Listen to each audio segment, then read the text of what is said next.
자, 교재 다시 355쪽 피시고요. 자, 계약금은 증약금. 자, 우약금이라 적을게요. 우약계약금 보통 우약금 그리고 해약금.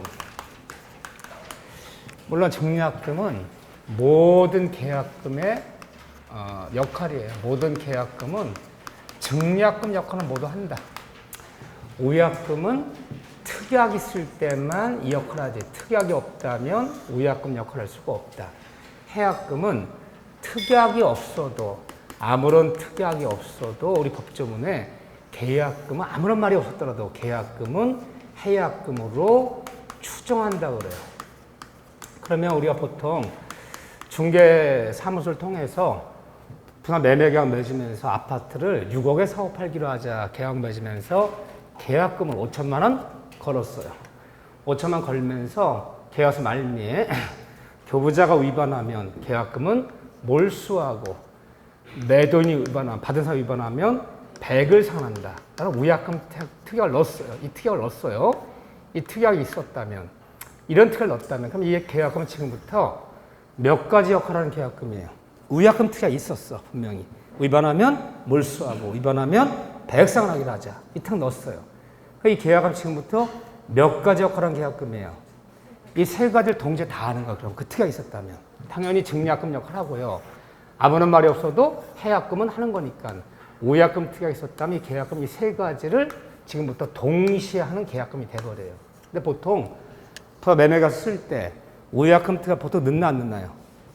보통 계약금 걸면 보통 넣어요. 위반하면 몰수하고 매도 위반하면 백선하자. 이 특약 보통 넣는다고. 우리가 사회생활 때 그 특약을 넣었다면 세 가지를 동시에 하는 계약금이 돼버리는 거야 지금부터. 그런데 우리가 해약금을 뭐라 부르냐? 이 해약금을 법정해제, 아니 법정해제가 아니라 약정해제.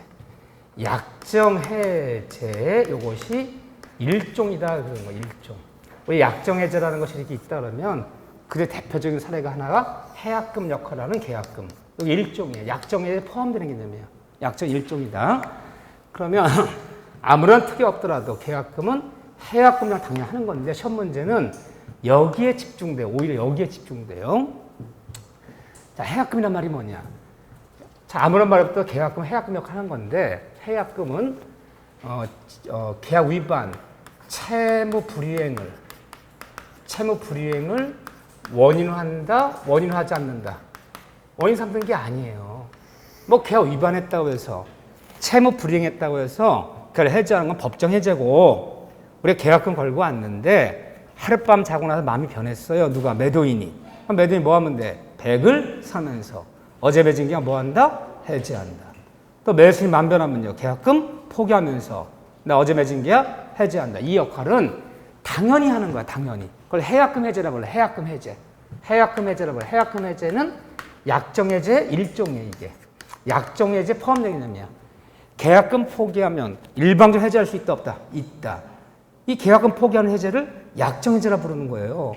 다만 계약금 포기 해약금 해제만 약정 해제란 말은 아니야. 약정에 많은 것이 있는데 그중에 대표적인 것이 바로 계약금 포기하고 받은 사람은 100상을 해제하는 해약금 해제가 약정 해제 가장 대표한 사례예요. 사례. 이렇게요. 이걸 삼지 않아요. 또 계약금 포기하고 받은 사람은 100상을 해제할 때는 일단 상대방한테 최고는 해야 돼요? 필요 없어요? 필요 없어요. 법정 해제는요. 중도 안 치르면요. 빨리 중도 치러다 일단 최고 후 상당한 시간이 지나더라도 이행하지 않을 때 비로소 해제해야지. 이행을 지체했다 즉시 해제하는 게 아니잖아요. 근데 계약금 포기하고 매도인은 100상 해제할 때는 최고할 필요 없어요. 나 어제 맺은 계약 너 100상 해제한다. 응? 2박 3일 최고할 뭘 최고를 해. 그냥 100상 해제하면 되는 거죠. 최고가 없어요.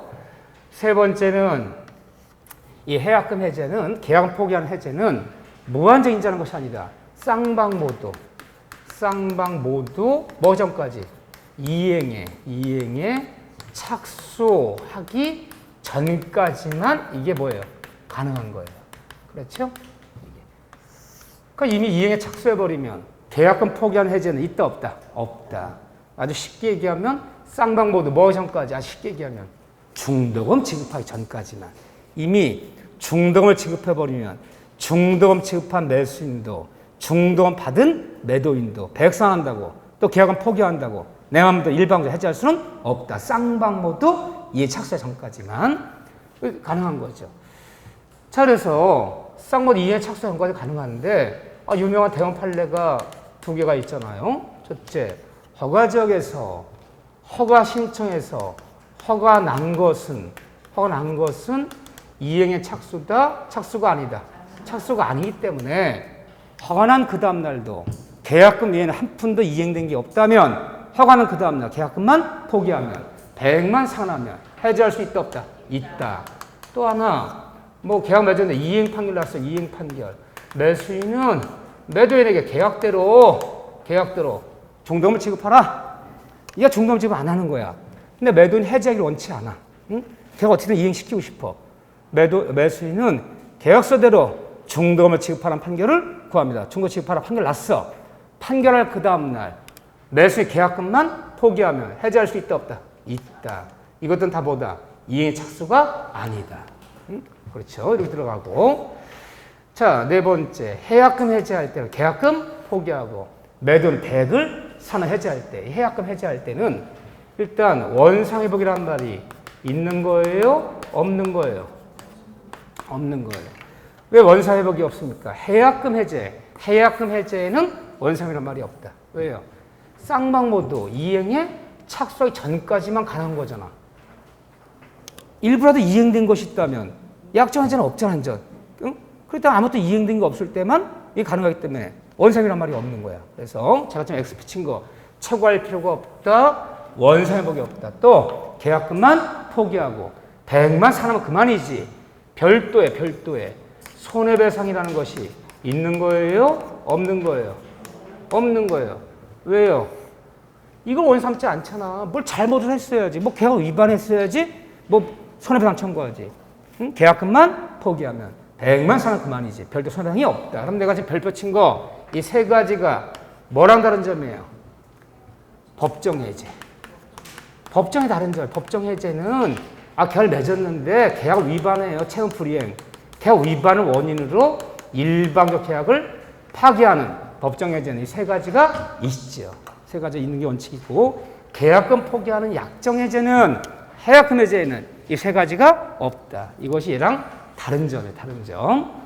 그런데 계약 교부자가 준 사람이 교부자가 계약금 포기하고 해제할 때는 나 어제 맺은 게야 해제한다. 계약 포기하고 해약금 해제할 때는 의사표시만으로 가능하다. 맞는 짐은 틀린 짐은 맞는 짐이에요. 전화하면 돼요. 저기요 매도인 씨, 나 어제 맺은 게야 그거 해제합니다. 계약금 이미 가 있잖아.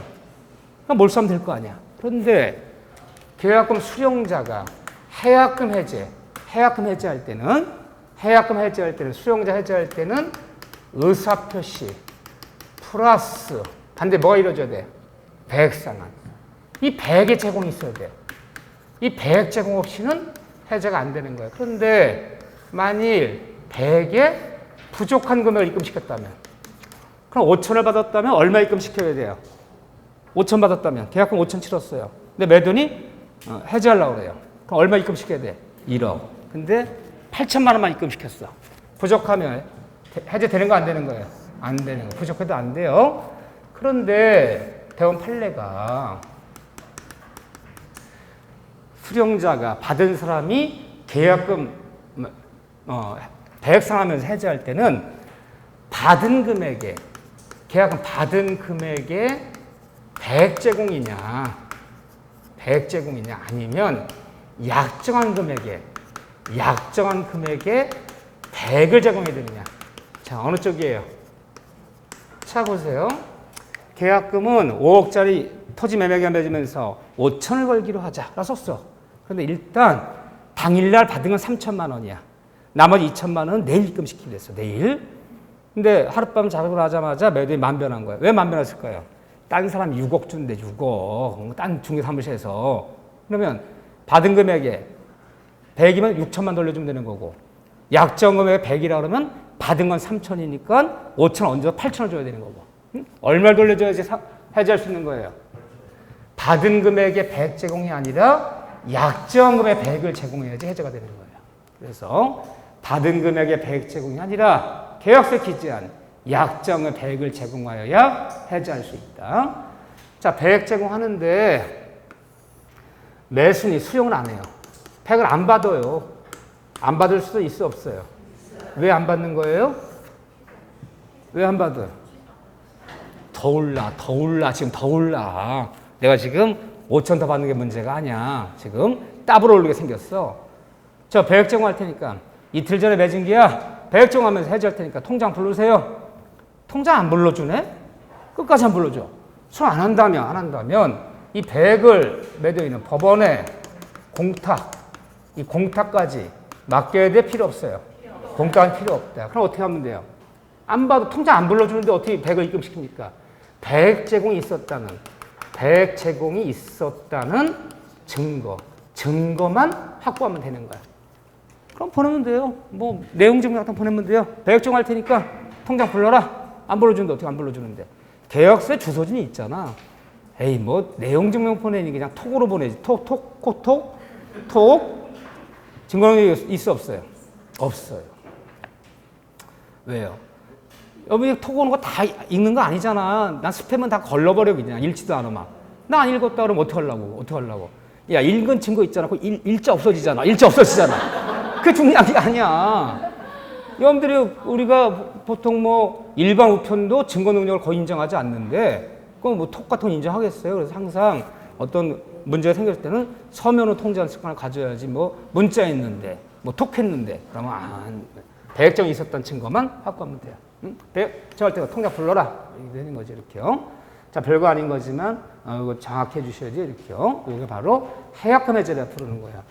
자, 교재 이제 그 얘기 지금요. 그 얘기인데 제가 밑줄을 그어드릴게. 여러분들 헷갈려 하니까. 세 번째 보세요. 요물계약 355쪽에 거기 보면 2번 좀 봐보세요. 요물계약 3번에 요물계약 2번 중요. 낙성계약이 아니므로, 자, 밑줄 아니므로 계약금을 지급하기 위한 약정이나 일부 지급으로는 계약금이 성립하지 않는다. 얼마 지급해? 약정금액 전액을 지급해야 돼. 또 이때 현실을 지급하지 않고 현금 보관증을 작성한 것도 계약금을 본다 안 본다? 본다. 또 계약금은 금전이 아니어도 무방하다. 꼭 금전을 주는 것만 계약금은 아니다. 쌀 10가마 걸고 와도 계약금 될 수 있다. 쭉 내려오면 또 쭉 3번 쭉 내려오면 맨 밑에 세 번째 줄에 맨 밑에. 자, 세 번째 줄 중간에. 자, 밑줄. 당사자가 교부하기로 한 약정계약금이 5천만 원이나 봄이 타당하므로 매도인이 계약금 일부로서 지급받은 100을 상환하여 해제할 수는 없다. 받은 금액의 100이 아니라 약정금의 100을 상환하여 해제되는 것이다. 그 얘기죠? 판례가. 자, 넘겼어요. 4번에 해약금과 우약금. 거기 보면 2번 동그라미 별표 쳐야죠. 옆에다가. 자, 우약금은 우약금 특약이 있는 경우에 특약 있는 게 한해서만 우약을 하는데, 우약금 특약을 단어로 쓸 때는 뭐라 부른다? 위반하면 몰수하고 위반하면 배역사한다는 말을 글자가 나타날 때는요, 손해배상의 예정 특약이다.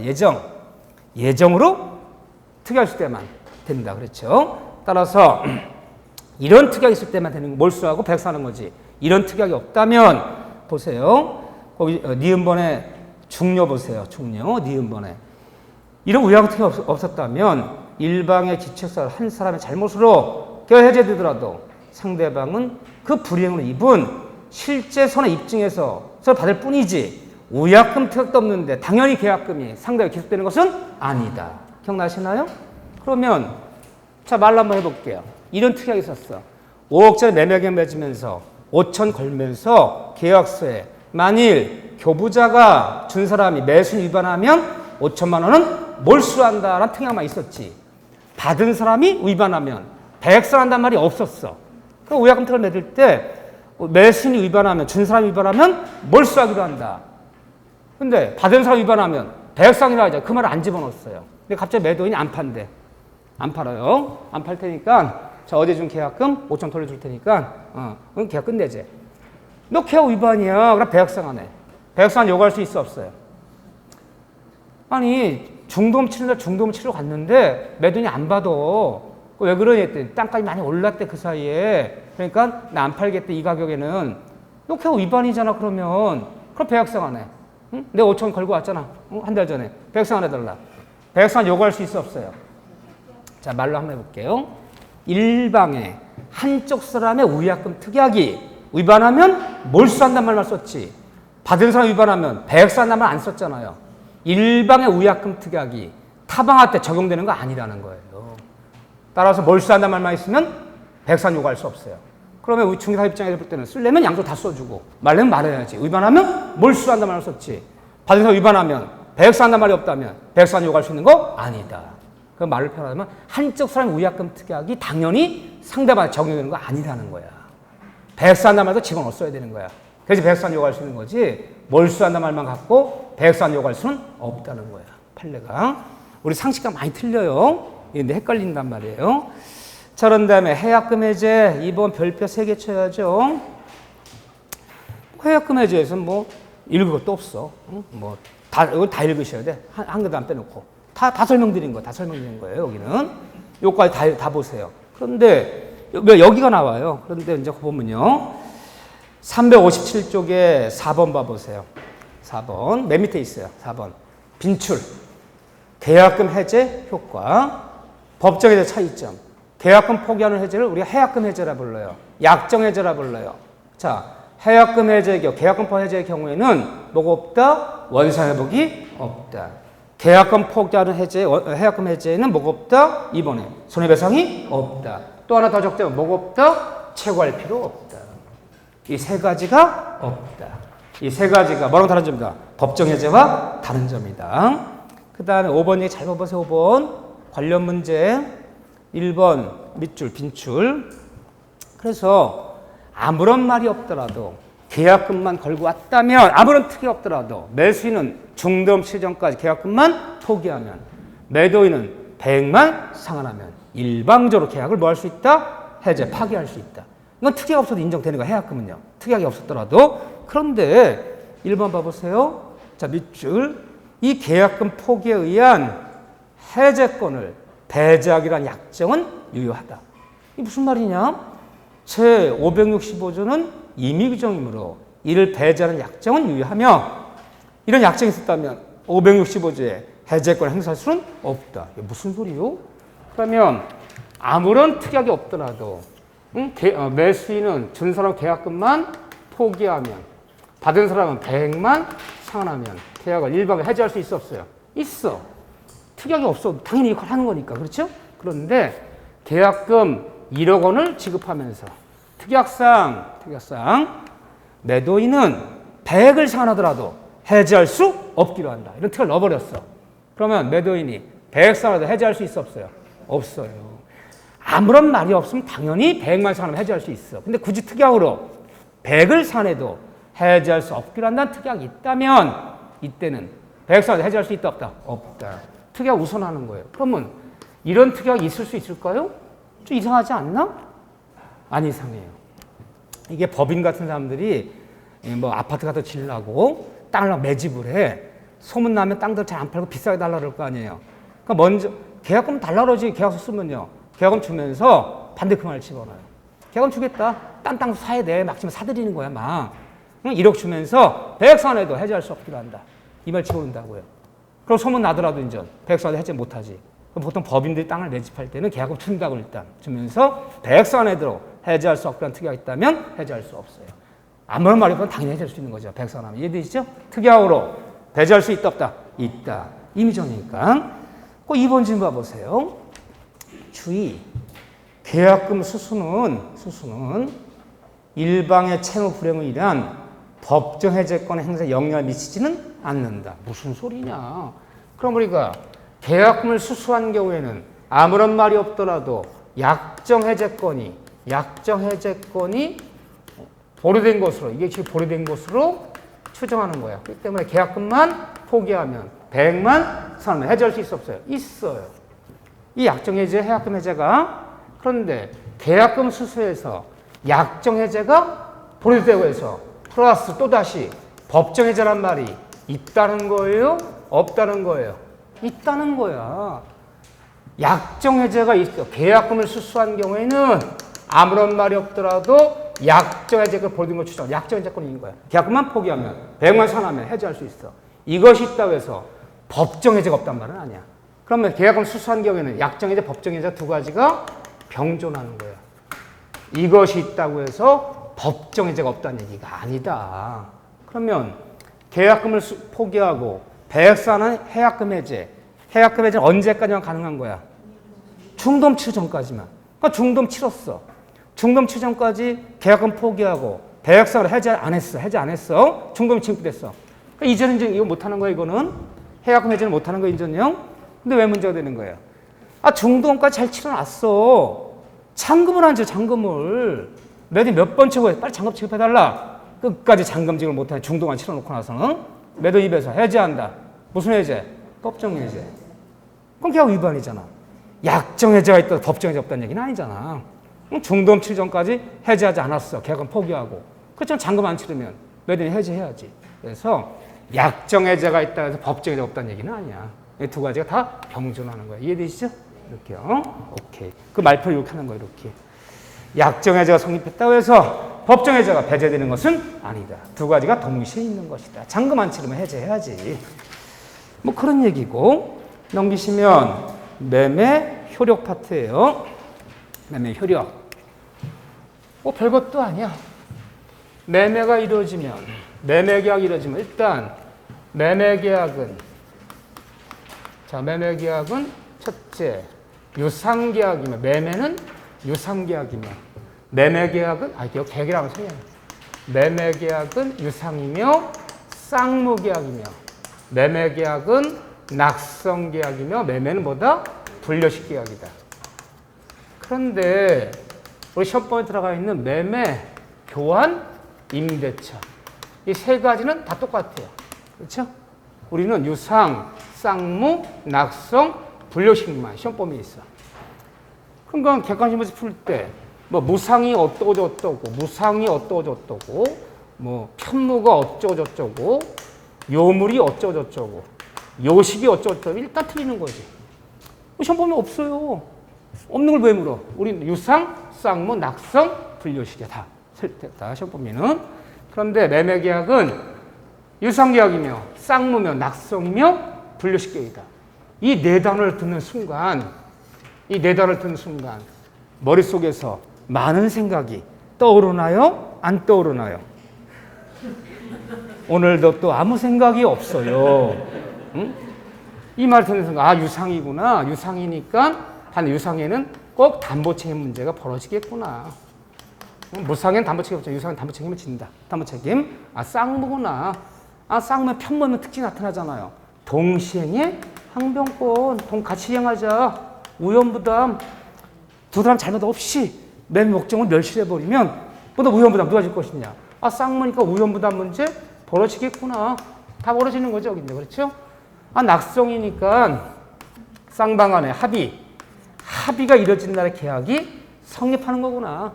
자, 시험을 내볼게요. 매매계약은 매도인이나 볼게. 일방이나 볼게. 매도인은 매매한 목적물을 인도하고 매수인은 이에 상응하는 대금을 지급함으로 성립한다. 매매계약 체결 매도인 매매 목적을 인도하고 매수는 대금을 지급함으로 성립한다. 맞아, 틀려요? 이건 틀리는 거야. 이런 무슨 계약이 되는 거야? 인도하고 대금을 지급함으로. 이런 요물계약이 되는 거야. 이러면 이때가 매매 성립한 것이 아니라 뭐 한 날에? 합의가 이루어진 날에 매도인은 물건 인도해주기로 합의하고 매수 이에 대금을 지급하고를 합의가 이루어지면 성립하는 거야. 그럼 만약에 이 지문 잘 속이는 문장이에요. 인도하고 지급함으로. 틀려. 그럼 만약에 6월 5일 날 토지 한 필지를 매도인 갑과 매수인이 얼마 사고 팔기로 합의가 이루어졌어. 합의가 이루어진 날이야. 계약 썼어. 그리고 실제로 7월 5일 날 매도인이 매매한 물건을 인도하고 매수인은 대금을 지급했어요. 잔금 치는 날이 잔금 치는 날. 그럼 매매는 언제 성립한 거야? 6월 5일 날 합의 이날에 매매 성립한 거지. 물건 넘겨 대금 지급하는 매매 성립한 거 아니잖아요. 그럼 뭐예요 이건 이날은?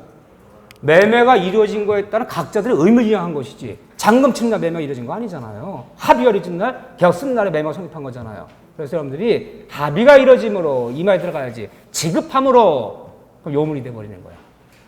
너무너무 잘 속이는 문장이 아무것도 아니지만. 그래서 이런 문장에 속으면 안 되는 낙성계약이다. 불려식이다.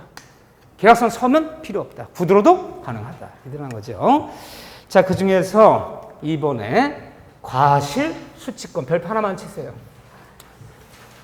매매 목적물에 단다시면 나올까봐 그래요. 과실 수취권. 매매한 목적물에서 과실이 나온다면 이 과실 수취권은 누구한테 있나? 법조문은 간단해요. 법조문은 매 목적물에 과실 수취권은 매 목적물 인도시까지 인도할 때까지 과실 수취권 누구한테 있다? 인도시까지 매도인에게 있다. 수취권은 매 목적물에 과실 수취권이 매 목적 인도할 때까지는 수취권은 매도인에게 있다. 법조문 딱 한 조문이에요. 그런데 이게 중요한 얘기 안 중요한 얘기예요. 과실이 뭔데요? 과실?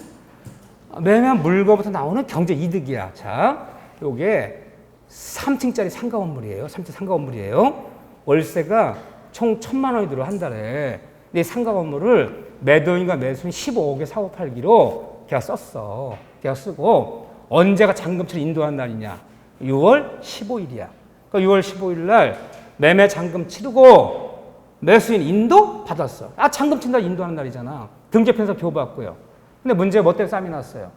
계약서에 6월달 월세를 누가 받기로 한다는 말을 쓰지 않았단 말이야. 그러니까 6월 25일쯤에 저기 그 임차인데 인사 갔어요. 매도인이. 저기요 건물 매매된 건 아시죠? 얘기 들었대. 다 제가 승계받긴 했습니다. 보증금이건 계약은 다 승계받으니까 걱정할 필요는 없고요. 다만 이제 건물이 바뀌었으니까 이번달 월세를 이 통장으로 입금시켜주세요. 그랬더니 어저께 다 받아갔대. 누가? 매도인이 당겨 쫓아왔어. 야 인간아. 6월 15일부터 건물주가 바뀌었는데 6월 25일 날 네가 왜 월세를 받아가냐. 내가 받아가야지. 계약서 썼다면요. 6월달 월세 누가 받기로 한단 말 썼다면 쓴 대로 하면 돼. 안 썼단 말이야. 아무런 말 없었단 말이야. 자, 수칙은 누구한테 있는 거야? 인도시까지는 누구한테 있다? 매도인에게. 인도 언제 했어요? 6월 15일 했어. 그럼 1,000만 원 어떻게 해야 돼? 다시 나눠야지. 그러니까 인도한 후부터는 매수인에게. 만약 6월 20일 날 인도했다면요. 2대1의 비율로 나눈 거야지. 6월 10일 날 인도했다면요. 얘가 1, 내가 2. 얘가 660만 원, 330만 원. 인도시까지는 매도인에게 있다. 그러면 인도한 후부터 누구한테 있다? 매수인에게 있다는 거죠. 이 얘기하는 거야 지금 이게. 아무 얘기도 아닌 것 같지만. 그런데 다만 인도했더라도 대금을 지급 전이라면 이 얘기 달라져요. 먼저 등기 내달래. 그럼 내가 등기 내주면 내가 잔금 못 치르지만 일단 사정상 등기를 네가 먼저 내주면 내가 내 앞으로 등기 낸 걸 갖고 담보 대출 받아서 잔금을 치르기로 할게. 그래서 6월 10일부로 등기 내줬어요. 근데 막상 잔금은 6월 30일 날 받았어. 그러면 6월 30일가 누구한테 있는 거야? 매도인한테 있는 거야. 인도한 후에도 대금을 받지 않았다면 매도인한테 있는 거야. 그달 월세는 매도인이 갖는 거야, 이렇게. 그런데 인도 전이라도 대금 먼저 완납했다면 내가 사정상 6월 1일 날 다 완납할게. 근데 내가 사정상 우리가 부동산 인도받는 건 등기.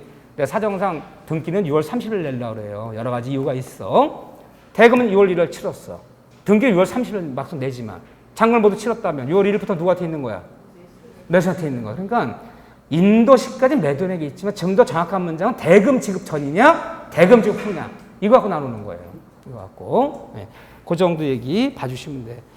아무 얘기도 아니지만 그런 얘기다. 괜히 복잡하게 나왔지 아무것도 아니야. 완납 전이라면 매도인에게, 완납 후에는 매수인에게. 이런 말이 안 나면 인도시까지는 매도인에게. 다만 대금 얘기가 나오면 완납 전이라면 매도인에게, 완납 후에는 무조건 매수인에게 있는 거예요. 월세는. 이렇게 드러나죠. 자, 그런 다음에 오른쪽 페이지 봐보세요. 아무 얘기도 아닌데 대금 지급 장소가 있어. 이거 2번 정도 물었는데 한 10년 본 시험에서 10번 본 시험에 두 번 나왔어. 아, 이게 한 문제가 아니라 한 지문이. 근데 아니 의미 없다고 봐. 대금 지급 장소가 어디냐? 자, 보세요. 목적 인도와 동시에 대금을 지급할 경우에는 인도 장소, 만나서 인도 장소. 만났을 때 인도 장소가 대금 지급지예요. 여기서 지급하라는 거예요. 대금 지급지. 만났을 때는. 근데 만나지 않았다면 우리는 지참채무를 요걸 기억하셔요. 지참채무를 원칙으로 한다. 우민법 지참채무 원칙이라고 불러요. 만나지 않았다면 어디가 대금 지급지냐 그러면 채권자의 주소지. 이 주소지가 대금 지급 장소예요. 이걸 지참채무라고 불러요. 그럼 쉽게 해서 물건 매매했다면 매수인은 매도인의 주소지까지 갖다 주는 것이 원칙이에요. 아니, 매매대금에 관해서는 매도인이 채권자와 매수인이 채무자예요. 그러면 아무런 걸 정하지 않았다면 채권자 주소지라는 건 매도인의 주소지까지 갖다 주는 것이 원칙이고, 만났다면 만난 장소가 대금 지급지고, 우리 민법은 뭘 원칙 삼는다? 지참채무, 채권자 주소지까지 갖다 주는 것이 원칙이다. 만났다면 인도장소죠. 만나지 않았다면. 중요한 얘기, 안 중요한 얘기? 중요한 얘기예요. 과거에는 중요한 얘기야. 자, 보세요. 여러분 생각 어떠신지. 자, 내가 큰 청가상 하는 사람이야. 수원에서 굉장히 큰 청가상을 하는데, 제주도에 있는 농장들과 많이 거래를 해. 뭐, 한라봉이 어떻고, 뭐가 어떻고, 천혜향이 어떻고, 이런 거 있잖아요. 갑자기 소매상 들어서 많이, 그 한라봉을 많이 찾아. 그러니까 너 농장에 전화했어. 그 한라봉 몇 상자나 있나? 내가 전량 다 매수하려고 그러는데. 그랬더니 3,000상자 있대. 내가 다 살게. 그래서 상자당 2천만 원씩, 예를 들어, 상자당 2만 원씩 3,000상자를 16,000원에 사기로 했어. 오케이. 쿠드로도 되는 거니까 전화로도 계약 맺었어. 대금은 물건 받으면 입금시킬게. 늘 그렇게 해왔어. 물건 빨리 좀 보내랬더니 빨리 보내도 이틀은 걸린대. 작업해서 보내려면. 그래, 이틀 뒤에 받으면 내 입금시킬게. 오케이. 6천만 원에 이틀 뒤에 물건 받으면 입금시키기로 했어요. 이틀 뒤에 물건 왔어요. 물건 오자마자 전화 왔어. 도착했냐? 도착했다. 빨리 입금시켜달래. 근데 오늘 일요일이네? 난 폰뱅킹 이런 거 안 되는 사람이야. 인터넷 뱅킹 안 되는 사람이야. 가서 은행 가서 통장으로만 가는 사람이야. 실제도 그래요? 실제도? 실제도. 네. 그래서, 야, 이거 나 오늘 일요일인데, 야, 인터넷 뱅킹 못했냐? 그런 거야. 뭐 공인인증도 없고, 뭐 그런 거 가입 안 했는데, 내가 꼭 쓸 돈이라는 거야. 자도 깜빡했다. 오늘 꼭 쓸 돈이라는 거야. 그럼 원래는 어떻게 해야 되는 거야? 원래는요. 비행기 타고 가서 갖다 줘야 되는 거야, 거기까지. 채권자 주소지까지 갖다 주는 게 원칙이에요. 근데 오늘 꼭 쓸 돈인데 일요일인데 폰뱅킹, 인터뱅킹 못해 내가. 근데 자기가 그걸 꼭 받아야 된대. 오늘 밤에 꼭 써야 된다는 거야. 그러니까 비행기 타고 가야 되는 거야, 원체는. 근데 6천만 원 때문에 매수 비행기 타고 매도인의 주소 가기가 좀 황당하지 않아. 그러고 있는데 마침 옆집에 있는 그 청가상이 오늘 제주도 간다는 거야. 오후에 간대. 뭐 등등 여러 가지 관광 삼아서 서로 잘하는 사이야. 그 편을 보내라는 거야. 그 편을 그러면 뭐 수표가 뭐 끊어서 보내래 이렇게. 오케이. 그 편을 보냈어. 보냈어요. 대금 6천만 원을. 갔어요? 안 갔어요, 걔가? 다 하시는구나. 그럼 어디 갔어요? 홍콩으로 갔어. 홍콩으로 가버렸어. 난리가 났어. 6천 또 달라는 거야.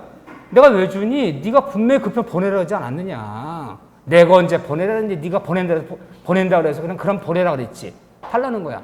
6천 또 줘야 돼요? 안 줘도 돼요? 또 줘야 돼요, 6천. 왜요? 채권자 주소지까지 갖다 주는 게 원칙인데 채권 주소지까지 가기 전에 너와 나의 잘못 없이 쌍방 잘못 없이 3자가 이런 짓을 했잖아. 그럼 모든 위험부담 누가 지는 거야? 위험부담은 채무자지.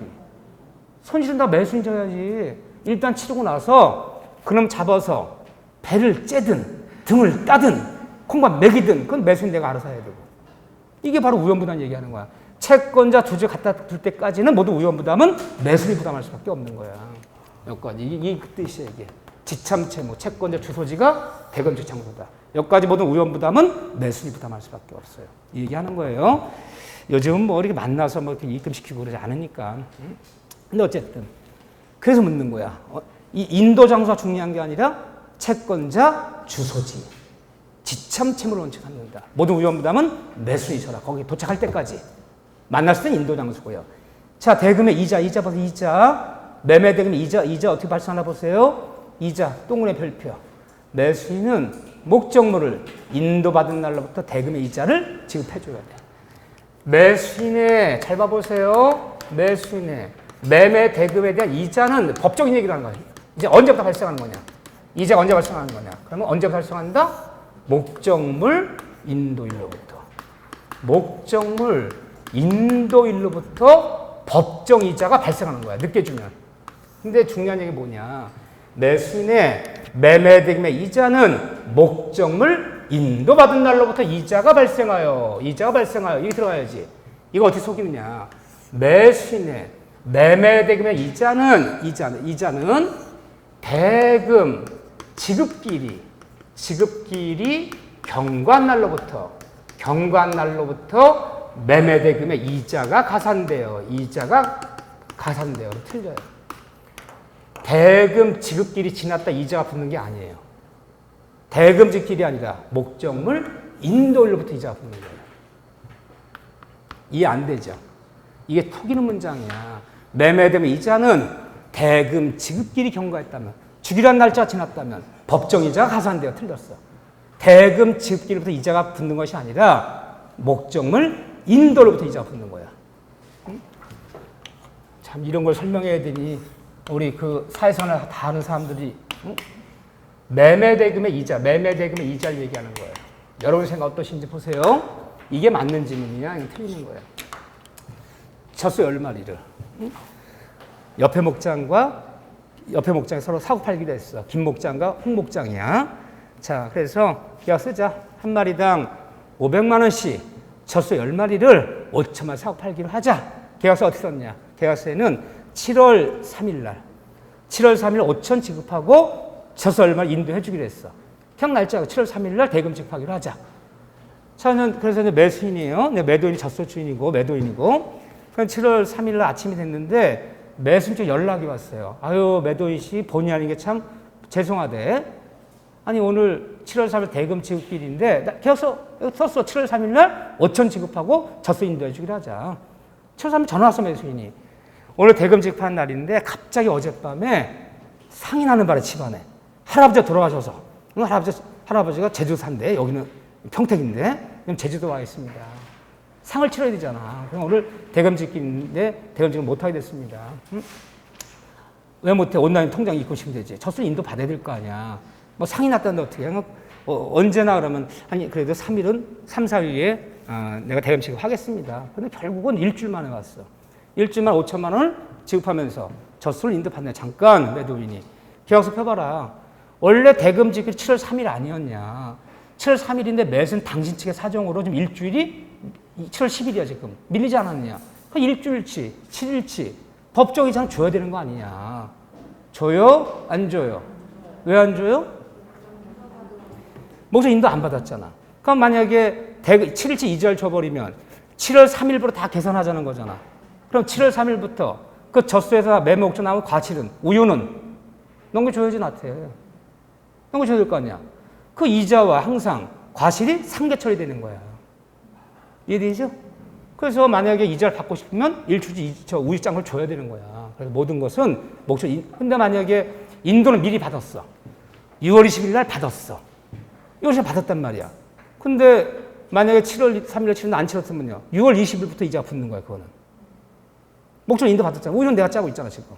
그래서 항상 그 대금의 이자와 그 과실이 상계 처리되기 때문에 무조건 인도일부터 계산하는 거야. 대금지를 경과했더라도 목적 인도받지 않았다면 대금 이자는 발생치 않아요. 그래서 목적물 이자는 목적물 인도일로부터지 대금지를 경과했다 무조건 이자가 붙는 것은 아니다. 조심하셔야 돼. 나면 잘 틀려요. 5번에 계약비용이야. 계약비용은 누가 부담하냐? 자, 보세요. 계약비용은 아버는 특이 없다면 쌍방이 균분하여 부담한다. 그렇죠? 중개수수를 어떻게 내요?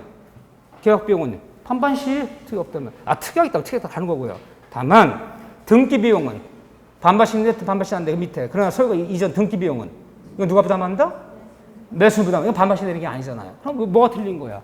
등기비용은 뭐예요? 등기비용은 우리가 매매 비용 반씩 내려매, 중개 수수료, 뭐 각종 여러 가지 부대 비용 반씩 내는 거야. 근데 등기 비용은 반씩 내는 게 아니라 매수인이 전에 부담하는 거야. 뭐가 틀린 거야?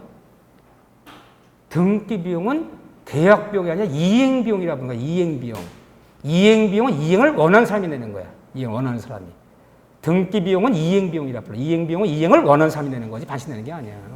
그래서 여러분들 다른 거는 뭐 중개 수수료가 어떠고 등등등 다 계약 비용이야. 계약 비용은 반씩 내는 것이 원칙이나 이행 비용은 등기 비용은 이행을 원하는 사람이 전액 부담하는 거죠. 등기 비용은 계약 비용이 아니라 이행 비용이라 부르는 거예요. 그 얘기하려고. 자, 매도인의 담보 책임. 우리 또 매도인의 담보 책임이야 뭐 주특기 아니에요. 주특기. 뭐 우리 뭐 펄펄 날르지 뭐. 아무도 대답을 안 해. 그래요.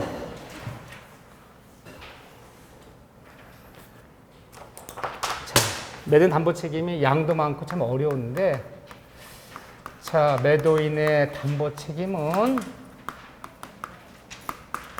우리 법조문이 569조부터 584조까지 이렇게 보면 몇 조문이 있는 거야? 16개 조문이 있어.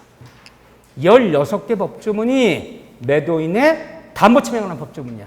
그런데 이 매도인 담보 책임은 왜 인정하는 거예요? 누구 보호하려고 인정하는 거예요? 매수인을 보호하려고 인정하는 조문이야. 왜 매수인을 보호하는 게 정당하냐? 매수인은 대금을 치렀단 말이야. 대금을 치렀는데 넘겨받은 권리에 물건에 하자나 흠이 있다면 매도인이 매수인한테 뭔가 책임져 주는 것은 세상의 공평 원리상 당연한 거야. 매수인 보호하려고 인정되는 건데, 근데 이 매도인 담보 책임은 항상 제일 중요한 얘기가 유효한 계약을 전제로 한다. 계약 자체가 뭐였을 때? 유효했을 때 이 담보 책임 문제 발생하는 거지. 쉽게 얘기하면요, 무효인 계약. 이 무효인 계약에서는 담보 책임 말이 있어 없어요? 없어요. 응? 무효에서는 여러분들의 시험 문제가 법률행위가 무효됐다. 무효 그러면 부당이득 반환 아니면 계약 철상의 과실 책임 이런 단어를 쓰는 거지. 무효인 계약 담보 책임이라는 말은 없어요. 계약차 유효해야 돼. 또 매도 담보 책임은 꼭 매매만 국한하는 것이 아니라 다른 유상계약에는 임대계약이건 교환계약이건 유상계약에는 모두 적용되는 거예요. 매매에서만 담보 책임이라는 말이 있는 건 아니고 유상계약이라면 담보 책임 모두 적용됩니다. 그런데 이 매도 담보 책임은 이게 제일 중요한 얘기죠. 별 얘기 아닌 것 같아도 매도의 담보 책임은 법정 무슨 책임? 무과실 책임을 지는 것이다. 따라서 매매한 물건에 매매한 권리에 하자나 흠이 있었다면 매도인에게 아무런 잘못이 없었더라도 담보 책임은 지는 것이지. 응? 잘못이 책임지는 것이 아니다. 그래서 따라서 과실 책임이 아니다. 잘못이 없던 책임 무조건 뭘 책임지는 것이 바로 담보 책임이다. 그런데 그렇지만 이 매도인 담보 책임 이런 책임을 진다. 16개 딱 나와 있어요. 절차적 규정이. 하지만 매도인 담보 책임도 임의 규정, 강행 규정. 임의 규정. 따라서 아무런 말이 없을 때는 이런 담보 책임을 쳐야 돼. 전부 탄원 매매했을 때, 일부 탄원 매매 다 법정 규정돼 있어. 이 규정대로 책임을 지는 거지만 임의 규정이기 때문에 만약에 매매 계약 맺으면서 면제 특약 또는 배제 특약이 있었다면, 자, 계약서 쓰면서 설사 매매한 물건의 권리에 하자나 흠이 있었더라도 매도인에게 담보 책임 묻지 않기로 한다라는 면제 특약, 배제 특약이 있었다면 이 특약은 유효다, 무효다? 유효해요. 아무런 말이 없기 때문에 다 책임지는 거야. 특약이 있다면 담보 책임 면할 수 있어요. 그런데 이게 마지막 584조인데 면제, 배제 특약은 유효해. 이런 특약이 있으면 담보 책임 물을 수 없는데, 다만 신의 측에 인간의 신의 측에 위반하는 이 면제 특약은 뭐예요? 신의 위반하는 면제 특약은 무효가 되어야지. 자, 매도인은 매매하는 목적물에 하자나 흠 있는 것을 알고도 뻔히 알아. 알고도 매수인에게 고지 알려주지 않고 맺은 면제특이야.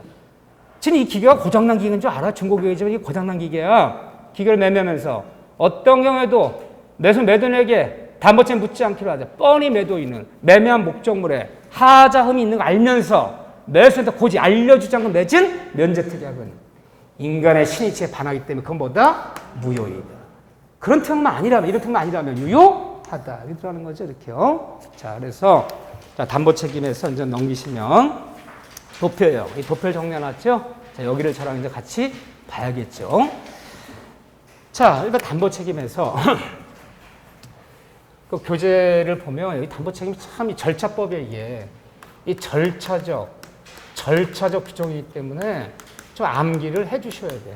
해주셔야 되는데 먼저 제가 저랑 같이 한번 본 다음에 한두 군데 이렇게 형광펜 거보자고요.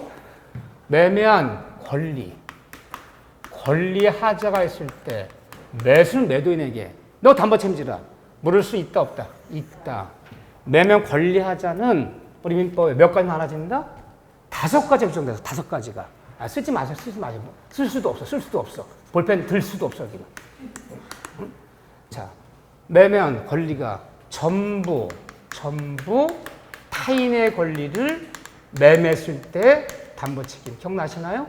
전부 타인의 권리를 매매했다. 그러면 매도인이 지 것이 아닌 전부 타인의 것을 매매한 것도 매매계약 자체는 유효다 무효다? 유효하다. 타인의 것을 매매한 계약 자체는 유효한데 왜 문제가 되는 거야? 타인의 권리 매매한 것도 유효해요. 근데 왜 문제가 돼요?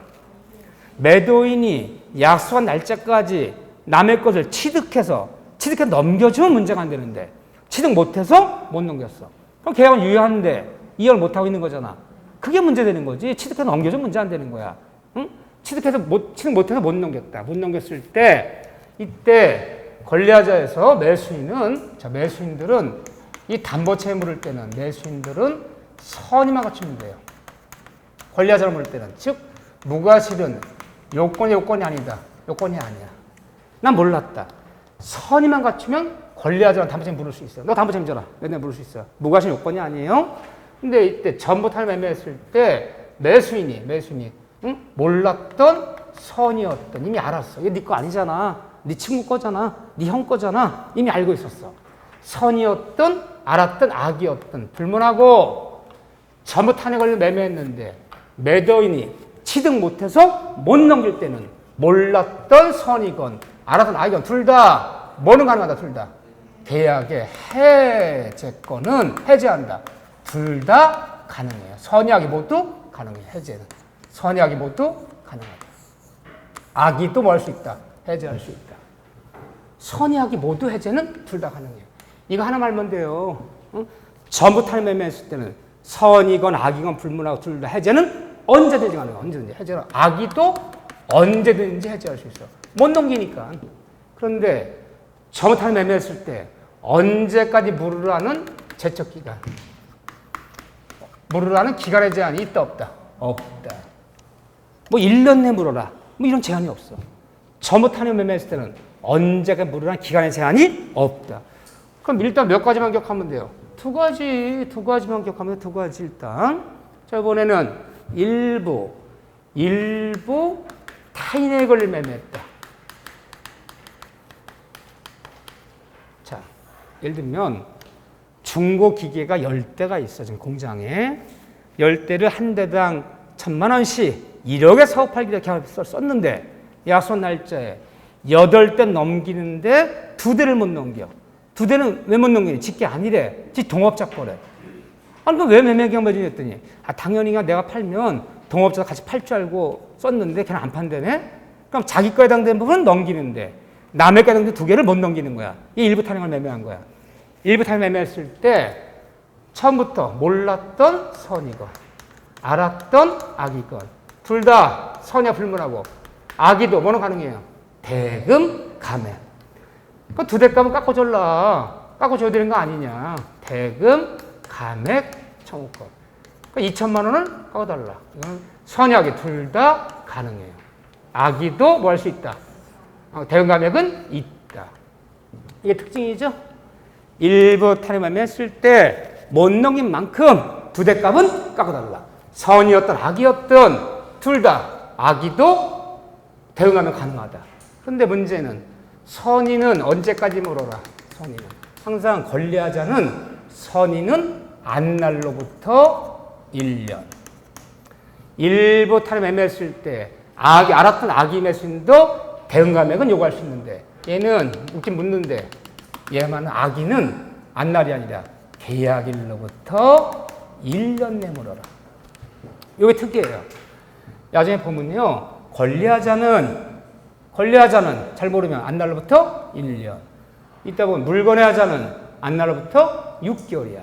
다 안날로부터야. 근데 일부 탈 매매했을 때 악의 매수인도 대응하면 있는데 얘만은 안날이 아니라 계약일로부터 1년 내 물어라. 이거 특이하죠?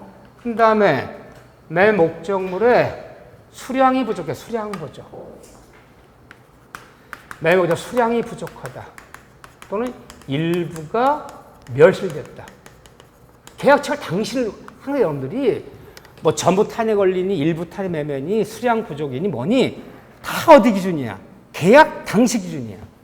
계약 당시에 이미 수량이 부족해. 계약 당시에 이미 일부가 탄에 걸리야.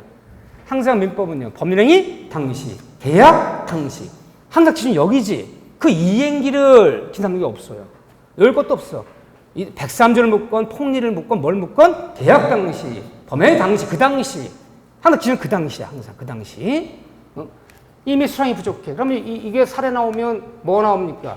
매매목적 수량 부족 그러면요. 늘 나오는 사례가 토지 1000평을 매매했는데 계약 쓰는 날 그 토지는 1000평이 아니라 900평밖에 안 되는 토지야. 만약 100평 전제하지 않아. 이미 수량이 부족해. 1000평 매매했는데 그 토지는 1000평이 아니라 900평밖에 안 되는 토지였더라. 이미 계약 당시에. 수량 부족 멸실일 때는 선의는 몰랐던 선의는 뭐가 있나요? 대응 감액이 있어요. 100평값 깎아달라. 근데 수량 부족일 때 1000평 매매했는데 900평이 안 되는 토지였더라. 알았던 악의 매수는 대응 감액이 없어요. 그렇죠? 이 차이점이에요. 일부 탈의 매매요. 수량 부족이 뭐 달라요? 악의가 달라요. 악의가. 선의는 같은데 악의가 달라요. 악의는 대응 감액이 없어요. 그런데 대응 감액이란 말은 이 세 군데 말고는 쓰면 된다 안 된다? 안 된다. 담보 책임에서 이 세 군데 말고는 대응 감액이 없어. 그렇죠? 물론 뭐 수량 보일 때 선의는 안날로부터 악의는 없으니까 1년 들어가죠. 매 목적물에 용익적 권리에 의한 제한이라는 게 있어. 그러면 이 다음에 이제 문제를 직접 풀어봐야 돼. 이거는 용익적 권리에 의한 제한이란 말이 나오면 꼭 무슨 말이 나오냐면요. 매수인이 부동산 매매했는데 물건 매매했는데 매수인이 제대로 사용하거나 이 매매 목적물을 사용하거나 수익할 수 없게 되었다. 수익할 수 없게 되었다. 쓸 수 없게 되었다. 이게 용익이잖아. 토지를 매매했는데 매매 잔금 치르고 매수인 등기 냈어. 근데 매입한 토지를 제대로 사용할 수 없게 됐어. 매수인이. 왜 사용할 수 없게 됐을까요? 그 매매한 토지에 용익권자가 나타나는 바람에 지상권자가 있어. 지상권자가. 응? 아직도 25년 남았대. 아니 이때 매매 목적물에 용적 권리가 나타난 바람에 지상권자가 나타난 바람에 대항력 있는 임차인이 나타난 바람에 제대로 매입한 토지를 사용할 수 없게 되었다. 이때 매수인이 나는 몰랐다. 선이 있을 수 있어 없어요? 있어요. 뭐 때문에 선의가 있나요? 법정지상권. 법정지상권 뭐 하지 않아도 등기하죠. 등기부 떼어보면 지상권 등기가 없어요. 깨끗해요. 현장에 가보면 지상물이 있어 없어? 없어. 지상물이 현존하지 않아도 지상권은 유지되는 거잖아. 이렇게. 가보면 아무것도 없지. 위에는. 등기 떼어보면 지상권 등기도 없지. 당연히 없는 줄 알았지. 툭 튀어나오는. 나 법정지상권자래. 법정지상권한 지 지금 8년 됐대. 아직도 22년 남았으니까 22년간 인도 거절하겠대. 선이죠? 악이. 나 처음부터 알았어. 이 매면 토지에는 지상권자가 또는 뭐 대형령 임차인이 뭐 전세권인지 알았어. 선이 나눠지는 거야. 선이 나눠지는 거인데 여기는 아무것도 볼 거 없어. 볼 거 없어 여기는요. 용적 권리는 특징이 없어요. 다섯 번째 잘 나오죠? 다섯 번째 잘 나오는 것이 바로 저당권. 매매 목적물의 저당권 또는 여기 이 말 쓰는 게 전세권. 이거 같이 쓰는 경우가 있어. 보통 저당권인데 저당권 실행위원 제한. 실행위원 제한. 그냥 담보 책임. 그러면 이 전세권이라는 단어가 저당권에 같이 짝을 져서 같이 나왔어. 저당권, 전세권, 경매 실행 제한. 이 짝이 같이 묶여버리면 이 전세권은 뭐로 보는 거예요? 담보. 담보로서의 전세권을 얘기하는 거야. 그럼 전세가 여기 묶일 수도 있어. 아까 용의적 권리. 매매한 토지에 지상권자, 토지 임차인 전세권자가 있어서 제대로 사용할 수 있게 되었다. 그러면 전세권 용의적 권리로 묶이는 거야. 용의적 권리로. 저당권, 전세권, 경매 실행 제한. 전세금 안 빼줬다고 전세권자 경매 집어넣은 거야. 그럼 이건 담보로서의 전세권 얘기하는 거야. 전세권은 아까 4번을 갈 수도 있고 5번을 올 수도 있어. 같이 짝을 어떤 걸 짓느냐. 저당이랑 짝을 져버리면 담보로서의 전세권 얘기하고 지상권, 임차권 짝을 져버리면 용의적 권리의 전세권을 얘기하는 거야. 양쪽 다 갈 수 있는데 저당권 경매시행 제한은 매수인이 몰랐던 선이건 알았던 악이건 선의하게 담보 책임보다 담보 책임이 같다. 담보 책임이 같아요. 선이 논할 거 없어. 담보 책임이 같아요. 그래서 저당권 경매시행 제한은 알았던 악이건 몰랐던 선이건 둘 다 계약의 해제권 해제한다. 해제권 또 하나 악이도 손해배상 청구권 둘 다 있다 없다? 있다. 이거 선의가 논할 필요 없어. 선의건 악이건 둘 다 같아요. 담보 책임이. 자, 시간 관계에서 왜 그런지는 설명하지 않고요. 또 저당권 경매시행 제한은 언제까지 물으라는 기간의 제한이 없어요. 그래서 담보 책임에서 언제까지 물으라는 기간의 제한이 없는 거 두 군데. 그러면 전부 타임매매했을 때 저당권, 전세권, 경매시행 제한은 언제까지나 기한 제한이 없다. 기본적으로 권리하자는 나머지 잘 보면 안날로부터 얼마? 안날로부터 1년. 자, 이렇게 들어가야죠. 그 다음에 물건의 하자가 있어요. 물건. 매면 물건의 하자. 이 물건의 하자를 목적물의 하자라 불러요. 이거 외우셔야 돼. 매면 물건의 하자. 기계를 매매했는데 고장난 기계를 매매했어. 신축한 건물을 건축업자가 분양했는데 부실공사 투성이의 건물을 매매한 거야. 건물 자체가 지금 부실공사한 거야. 기계가 동산이 고장난 기계야. 물건 자체에 문제가 있을 때 물건의 하자라 불러요. 우리가 물건의 하자를 다른 말로 뭐라 불러요? 이거를 다른 말로 하자 담보 책임. 담보 책임 앞에 뭐가 붙는다? 하자자가 붙는다. 하자자가 붙어버리면 뭘 묻는 거다? 물건의 하자. 우리는 물건의 하자를 특히 하자 담보 책임이라고 부르는데 물건의 하자는 다시 이것이 특정물 매매 하자가 있고 다시 불특정물 매매 하자가 있다. 그런데 특정물 매매 그럼 뭘 얘기하는 거예요? 특정물 매매가 뭐예요? 쉽게 얘기하면 특정물은 그 물건이 없으면 다른 물건 대신 줄 수 없는 매매, 대신 못 주는 매매, 다른 물건 바꿔줄 수가 없는 매매. 보통 부동산 매매가 그런 거예요. 특정물 매매예요. 이 건물 안 되니까 저 건물 대신 줄게. 이 땅 수용당했으니까 저 땅 대신 줄게. 부동산 못 바꿔줘. 특정물 매매란 말 뜻일 거예요. 그 물건이 안 되면 그만이지. 다른 물건 대신 못 주는 매매. 보통 부동산 매매는 그래요. 불특정 매매는 다른 말로 종류 매매라고 해요. 종류 매매. 다른 물건을 대신 줄 수 있다 없다? 있다. 보통 뭐예요? 동산 중에서 공산품이 그래요. 이 냉장고 안 되면 저 냉장고 줄게. 똑같은 모델로 주면 될 거 아니야. 내가 현대자동차에 새로 나온 신차 하얀색으로 에어백 8개 달아서 이런 옵션 달아서 주문했는데 그 자동차를 트레일러가 싣고 오다가 교통사고로 전복이 다 부서졌어. 그러면 똑같은 모델, 똑같은 색상으로 옵션도 주면 될 거 아니야. 바꿔줄 수 있는 매매는 불특정 매매, 종류 매매. 보통 동산적 공산품 매매 그래요.